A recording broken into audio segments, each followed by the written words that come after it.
अस्सलाम वालेकुम वीवर्स, मैं हूं मोहम्मद ममरेज़ और आप देख रहे हैं ममरेज़ इलेक्ट्रिक यूट्यूब चैनल। दोस्तों, आज की वीडियो में हम एक पुराने सीलिंग फ़ैन के स्टेटर को वाइंड करने के बारे में बातचीत करेंगे कि कौन सी वायर हमने इसके अंदर इस्तेमाल की है, कितनी कॉइलें हमने इसके अंदर डाली हैं और कितने टर्न हमने इसकी रनिंग और स्टार्टिंग के दिए हैं।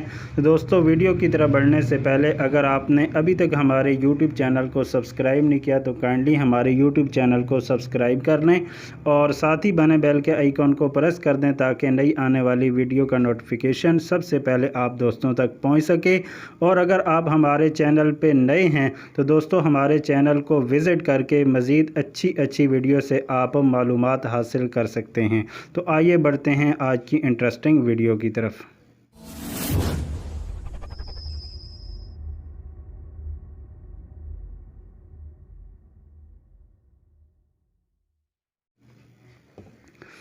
तो फ्रेंड, जैसा कि आप देख सकते हैं कि ये मेरे सामने एक ओल्ड मॉडल का सीलिंग फ़ैन का स्टेटर है। इसके ऊपर एक वीडियो मैंने पहले भी बनाई थी कि ये स्टेटर किसी और कारीगर ने मुझसे पहले वाइंड किया था, लेकिन इंसुलेशन पेपर ना रखने की वजह से ये स्टेटर दोबारा जल गया, जल्दी ख़राब हो गया। इसकी जितनी भी वाइंडिंग थी वो सारी आपस में क्रॉस हो चुकी थी। तो अब दोस्तों, नए सिरे से हमने इसको रिवाइंड किया है। तो दोस्तों, सबसे पहले मैं इसकी स्टेक हाइट दोबारा दोस्तों को बता देता हूं जिन्होंने पहली वीडियो के अंदर नहीं देखी कि इसकी जो मोटाई और स्टेक हाइट है अगर इंचेस के अंदर देखी जाए तो ये दोस्तों तकरीबन 1.25 इंच से भी थोड़ी सी ज़्यादा बनती है। यानी ये जो स्टेटर है ये नॉर्मल स्टेटर से काफ़ी ज़्यादा मोटा स्टेटर है। आम तौर पे जो स्टेटर होते हैं वो 1 इंच या 1.25 इंच तक मोटे होते हैं, लेकिन इसकी जो स्टेक हाइट और मोटाई है वो तकरीबन 1.25 इंच से भी ज़्यादा बन जाती है। अगर दोस्तों इसको सेंटीमीटर के अंदर देखा जाए तो ये 3.4 सेंटीमीटर इसकी मोटाई बनती है, और अगर मिलीमीटर के अंदर देखा जाए तो दोस्तों इसकी जो मोटाई है वो 34 मिलीमीटर है। अगर इसके स्लॉट की बात की जाए तो दोस्तों इसके अंदर जो स्लॉट हैं वो 24 स्लॉट हैं, यानी ये 24 स्लॉट का पुराना स्टेटर है। इसकी जितनी भी स्लॉटें हैं वो दोस्तों सारी की सारी बराबर हैं। आप जानते हैं कि 24 स्लॉट के जो पुराने स्टेटर होते हैं उसकी जो स्लॉट का जो डिज़ाइन होता है वो मुख्तलिफ होता है। कई ऐसे होते हैं जिसमें 12 स्लॉट छोटे और 12 बड़े दिए हुए होते हैं, लेकिन इस स्टेटर के अंदर 24 के 24 स्लॉट बिल्कुल बराबर साइज़ के हैं, यानी सारे के सारे जो स्लॉट हैं वो बड़े साइज़ के थे। तो इस तरह का जो भी स्टेटर होता है दोस्तों, आप उसको मुख्तलिफ़ तरीक़ों से वाइंड कर सकते हैं। इस स्टेटर को हमने दोस्तों वाइंड किया है 4+8 वाले तरीके से, यानी हमने इसकी स्टार्टिंग के लिए 4 कॉइलें डाली हैं और रनिंग के लिए हमने इसके अंदर 8 कॉइलें डाली हैं। इसी स्टेटर के अंदर दोस्तों आप 6+6 वाली वाइंडिंग भी कर सकते हैं, यानी 6 कॉइलें आप इसके अंदर स्टार्टिंग की डाल दें और 6 ही कॉइलें आप इसकी रनिंग की डाल दें। उस तरीके से भी आप इसको वाइंड कर सकते हैं।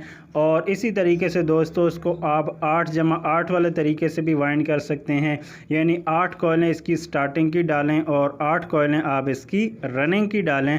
उस तरीके से भी ये वाइंड हो सकता है, लेकिन सबसे आसान और बेहतर तरीका ये है जो अभी हमने इसके अंदर इस्तेमाल किया है कि इसको 4+8 वाले तरीके से वाइंड किया है। 4 कॉइलें हमने इसकी स्टार्टिंग की डाली हैं और 8 कॉइलें हमने इसकी रनिंग की डाली हैं। स्टार्टिंग की दोस्तों आम तौर पे जो पिच होती है कि अगर आप स्टार्टिंग की 6 कॉइलें या 8 कॉइलें डालते हैं तो उसमें आपको पिच 1 से 3 की बनानी पड़ती है, यानी 1 से 3 वाली पिच के अंदर आप 6 या फिर 8 कॉइलें स्टार्टिंग की डालते हैं।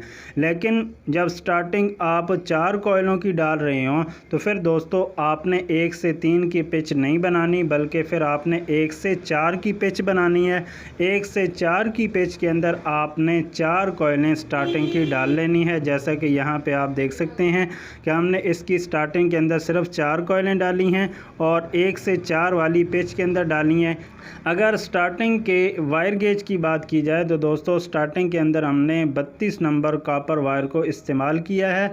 32 नंबर कॉपर वायर से हर कॉइल के अंदर हमने 600 टर्न दिए हैं। इस तरीके से दोस्तों हमने इसकी 4 कॉइलों की स्टार्टिंग कंप्लीट की है। अगर स्टार्टिंग के कनेक्शन की बात की जाए तो दोस्तों इसकी स्टार्टिंग का जो कनेक्शन है वो 1 से 4 का है।